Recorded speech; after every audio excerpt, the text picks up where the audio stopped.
will shoot to kill. He will lose humanity. If we improve their lifestyle, if we improve their lives, I think we have more agendas to dig deep down. I am more bitter about the church. The church has been quiet all this time.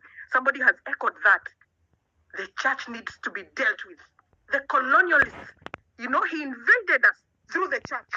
And somebody is also using the church. He's also hiding through the church. Why has the church been silent? I was in a church. I live in Australia. I was in a church and somebody told me, you're consumers of gospel. I got angry. I have never gone back to that church. Why? Because it infuriated me. How can somebody tell me I'm a consumer? Because they still have that colonialist mind that we are consumers. And it's true, because they interpret on people who are illiterate and uninformed. If you want to go somewhere where people are informed and illiterate, first start with the church. I know these are very painful sentiments. Some people might enmity because form enmity out of my sentiments. But I am speaking out of digging deep in research. People hide in the church. The Shokahola, can you imagine? Kidneys harvested, brought to Australia, a whole country like this, and that white man has not been arrested. That Pastor Mackenzie was arrested in Kenya, yes, but is this other one on this other end arrested? No, that man was asked, why are you not arrested? Kenya is corrupt. He said it so explicitly. I was so angry. I wanted to slap him if I could. You have killed 429 bodies. What did Kindiki do about those 429 bodies? What has he done? Have they even investigated what were those bodies being done for?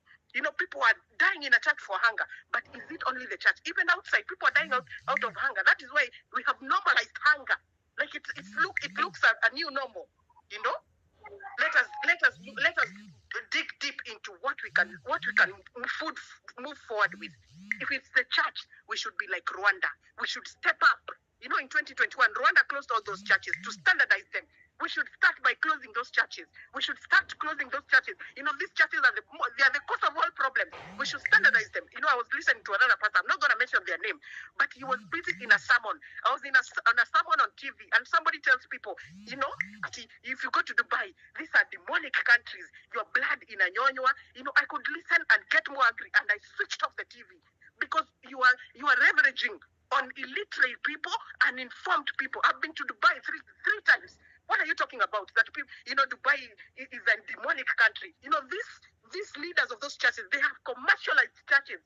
And that's why this man can also hide in the church. He can come through the church. Those churches need to be standardized. They need to follow a structure. And if we do so, we are actually attacking the bigger enemy, corruption. Because how can that man be giving 2 million to churches every now and then? Let's look at 1 billion. How much are we losing every day in corruption? It could be worse than Uhuru. In Uhuru's days, I remember Uhuru saying we were losing 1 billion a day. That might, round up to how much? I don't know. But how much are we losing today? That was then. How much are we losing today? In billions. We need to attack the major points. We need to go straight to the point. And on IMF, before I close, IMF is there to make sure that sustainable growth of a country is there. They make policies to promote that financial stability. Why are we not looking into the sides of what it's supposed to do? Why are we being puppets of the IMF? I looked at the IMF on the stand of this. They said ignore the protest. I was so infuriated. I was so furious. Ignore the protests. Ignore was the word. Ignore the protests. Really, even a man in his own senses can see that we are just under colonial, new imperialism. Why is somebody closing their eyes? Why is he so blindfolded? He should look into the interests of the country. The young people have spoken. That's where the nation is. If you kill the young people, you're killing a whole nation. These countries that we are in Australia, you can't come here if you're more than 45 years. Why? Because they don't want damage in their own economy. Because when you're 45 plus, you don't have the energy to work. Why are you sending your young people to other countries to go and exhibit their own economies, to go and develop their own countries? How did we end up here? Our country can actually, can import those skills back. Come study here. If you notice that somebody has the skills, bring them back home. What are we talking about? Increasing a tax base. Who advised the president to increase a tax base? Yes, I understand that was a very smart man to advise him that, for us to look at indirect taxes, we can increase the tax base. But what What did they look at?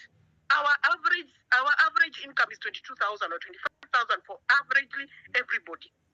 We don't have that much tax base. We cannot compare the West, the tax base of the West, to the Kenyan tax base.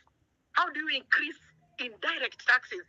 You are taxing the person that was taxed directly when they are employed, and then you're increasing the taxes indirectly. You are now imposing struggle. You are making that person, you're crashing people. How can we reason like this? Who are these people rationalizing like this? Are they really experts? Is he using the real experts that we should be, we should be leveraging on the skills that we have. Those expertise should be telling me the truth. That cannot be utilized. If somebody Ernest & Young is not in Kenya. If somebody wrote that from Ernest & Young, I don't think Ernest & Young is in Kenya. It's in Britain. You're coming to improvise something that is used in the West. What is the average income of the West here? Everybody drives a car. We are equal, all equal. It could be, the MPs are not paid like I am paid, but we are all equal. He could be driving the same car that I'm driving. He could be buying the same car that I'm buying. But are you going to improvise that in Kenya? The young people are suffering already. Why can't you think to reinvent something different? A lady that was here before talked about something that he had a point. But this is the point. Tax cuts. Why can't we look at the new reinvention? Why can't we cut the taxes? She mentioned that Ireland has 12% corporate taxes. Can you imagine that? Australia has 30%. I can't imagine. I want to go and research on Ireland. I'm interested to know about Ireland because 12%. And somebody is busy increasing our indirect taxes. Why can't we look at government injecting more money to just spend more and, entice the businesses to spend more? Therefore, you're collecting more taxes. If you entice the businesses to have more businesses, you're increasing the income where you can tax people. And then the same people, myself, if I had run a business, I'll go and buy the same bread you're trying to tax, the same salt you're trying to tax.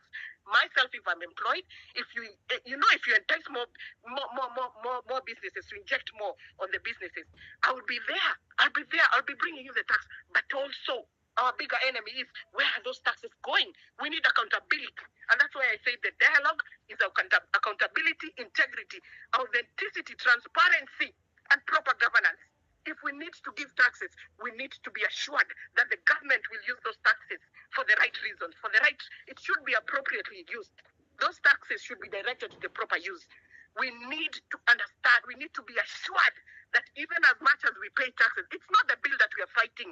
It is a bigger animal.